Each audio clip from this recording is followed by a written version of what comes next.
Today my dad would have been 75 years old. He passed away in January, and we are missing him a ton, but really wanting to just ruminate and contemplate and celebrate his life today. Today he would have been 75, and I'm going to attempt to record 75 memories or thoughts about my dad in honor of his 75th birthday. So I will start out with one right now. This is a funny memory. My dad tended to develop attachments to specific things, kind of like security blankets, but almost everything he got used to became a security blanket. One of those things was this kind of foam rubber pillow. So it was a foam rubber pillow in a case, normal case, that he had since he was a child. And he slept with that pillow every day of his life, except when he was over in Vietnam during the Vietnam War. Well, around 1981, that pillow finally gave up the ghost, and the foam rubber crumbled into dust. And my dad was distressed. He contemplated the idea that he would never be able to sleep again. So what my dad did was he went to research and find where did this pillow come from and where can he get another one just like it. And keep in mind, this is pre-internet days. So my dad starts researching what little information he had about the company at the Upper Arlington Public Library over a couple weekends. He's there in the stacks. Finally finds a company that produced the foam rubber, happens to be in Columbus, and he finds an old phone directory that lists the company under said name at the library, and he gets an address, and he piled us all up into the car to go look for it. And we found an abandoned building somewhere off Riverside Drive, and apparently the place had a fire and it had closed years ago, and my dad was just distraught. Having said that, he eventually did find another pillow that would work, but I just think that story is demonstrative about my dad and his obsessive desire to get things just right. So that's memory number one. Let's see, what should I do? Number two. My dad was an entrepreneur, and one Christmas he asked his parents for a it was a pot holder maker where you took little recycled cotton strips and you would make custom pot holders. And he got two big bags, one of yellow and one of black, of the Upper Arlington Golden Bears colors, and he would mass produce these pot holders in Upper Arlington colors, and then go sell them door to door around his neighborhood, and then get the money and put it into savings. So he was hustling from a young age. So not too long ago, we got him another pot holder loom, and he went straight away to making pot holders, and but only one. So I couldn't convince him to go back to his first job. That's memory two.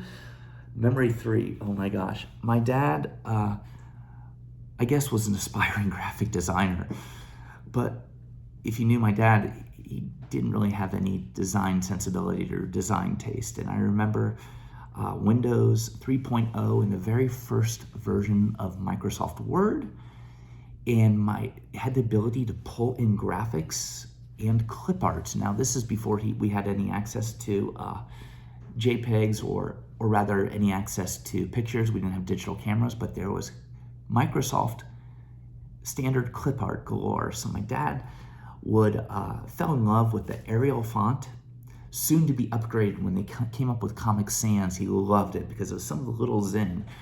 And every event he would host, any Christmas Eve, any dinner, any invitation, he'd relish the opportunity to design a custom graphic using Microsoft Word, clip art, in the Arial and or Comic Sans font. And then he would send me copies and say, "Isn't this cool? Look what I designed." And he would just have this grin on his face, like, this 5-year-old that comes with this mud pie to his parents and say, "Look at this." And I love that. He just loved designing things. And then, interestingly enough, my sister Elizabeth actually was an amazing designer. But Dad, I think, to his last days on the computer, never ceased designing really funny little invitations, unintentionally funny. And I found he actually kept them all on a folder on his hard drive and kept an archive of every invitation he did. So my dad, the aspiring graphic designer. So memory 4, kind of along those lines, is my dad was out playing cards with some friends, and someone introduced him to a game called golf. And it was basically a deck of cards and a pair of dice and a notepad, and you played a card game called golf. And my dad thought, I can't believe no one has marketed this game. So he went on Microsoft Word, got some golf clip art, and designed, using this brand new Comic Sans font, designed a cover for a game box called Golf in the Box. And then he mass ordered pens, custom Golf in the Box notepads, and he also ordered dice and bicycle playing cards, and he assembled them all in these boxes and carefully spray mounted and perfectly centered his Golf in the Box design. And we got a copy, and a couple other family members got a copy of Golf in the Box. Little did we know, later on we found that he'd bought like maybe almost 100 of these boxes, and he had hoped to really go mainstream and market this. And it didn't happen, but now all my kids, one of their most prized possessions is Golf in the Box. So now we have memory 6. Some people may recall that in the 80s, my dad was a licensed business broker, and that meant it was like a realtor, but you sold small businesses to larger businesses, corporations, or holding companies.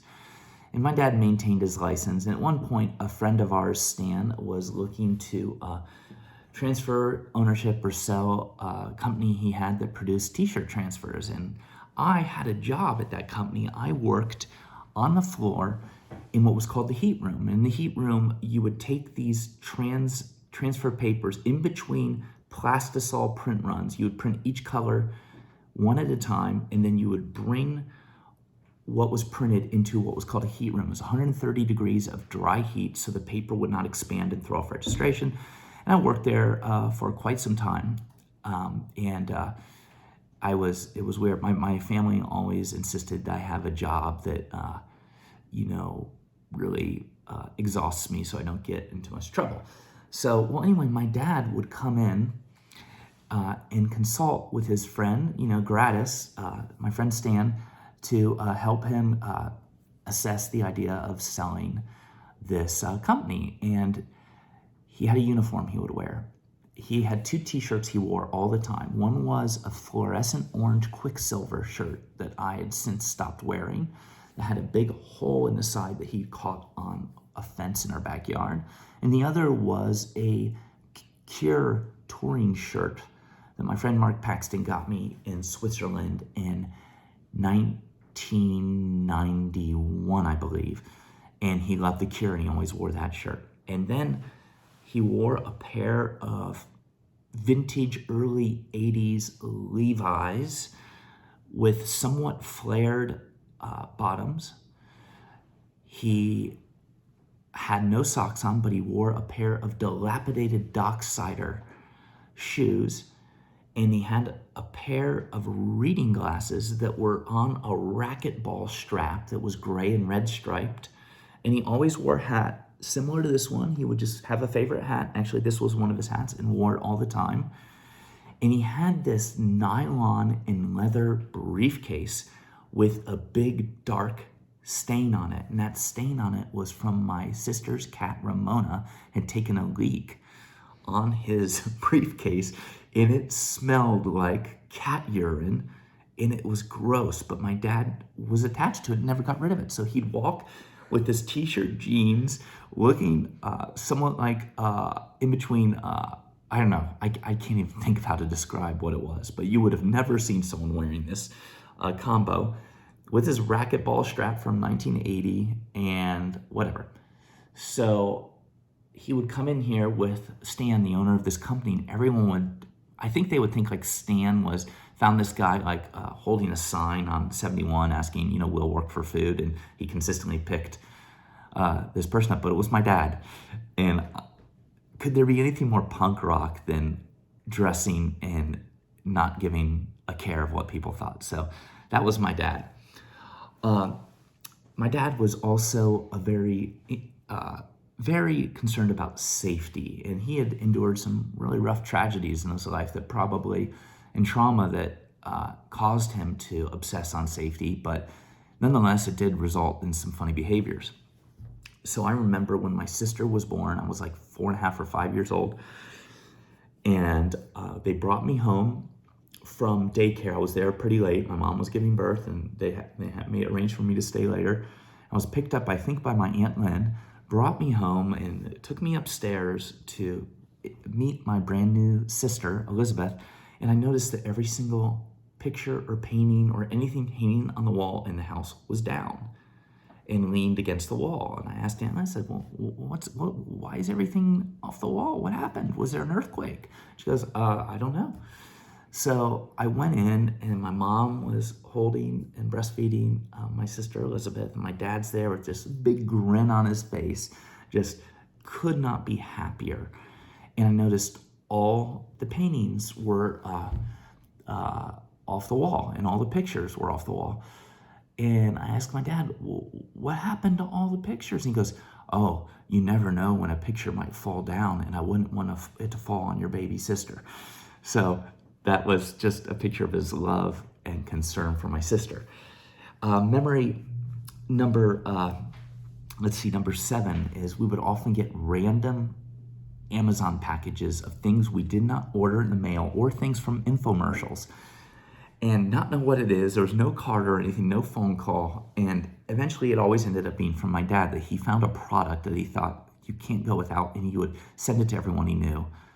And one of those was a specially ergonomic tongue brush with a special paste formulated for cleaning your tongue, and saying that in addition to brushing and flossing, Jeff, you really need to start brushing the roof of your mouth and your tongue. Trust me, it just does the job.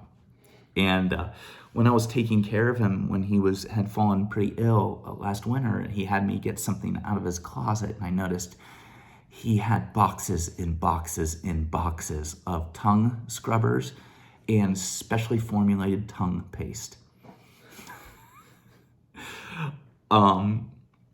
So another memory, in the 70s, my dad managed the Quality Bakery that produced mountaintop pies. And, he was the big boss. He interviewed everyone. He managed everything. He was the CFO of the place. But he always hung out with people on the floor that were working in the factory. So he was one of the owners of the company, and he was hanging out with factory laborers, which I love how that just didn't fall into any stereotype of classism.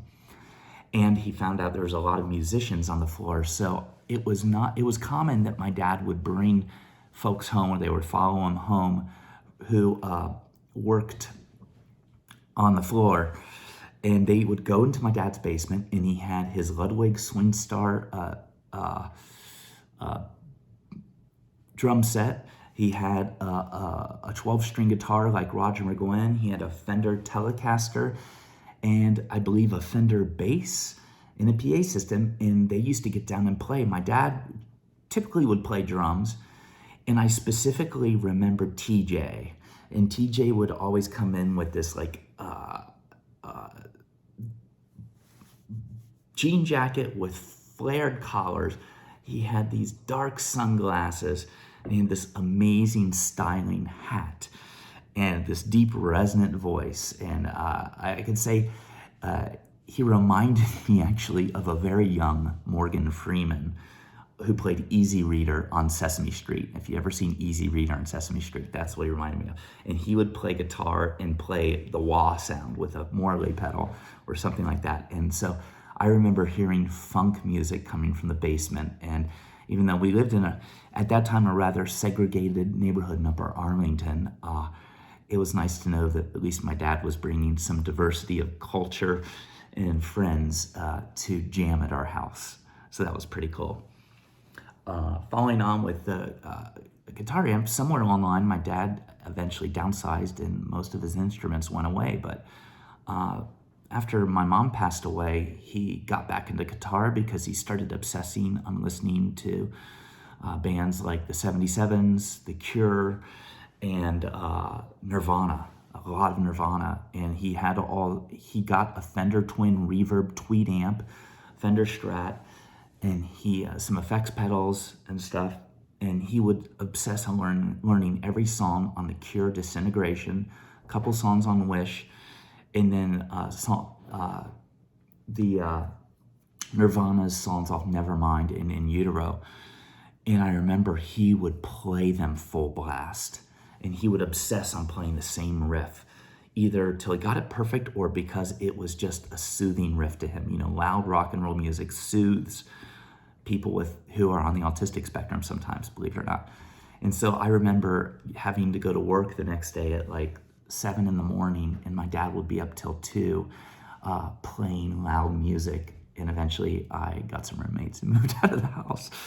But that's the first 10 memories that I came up with, and I'll try to get 70 before the day is out.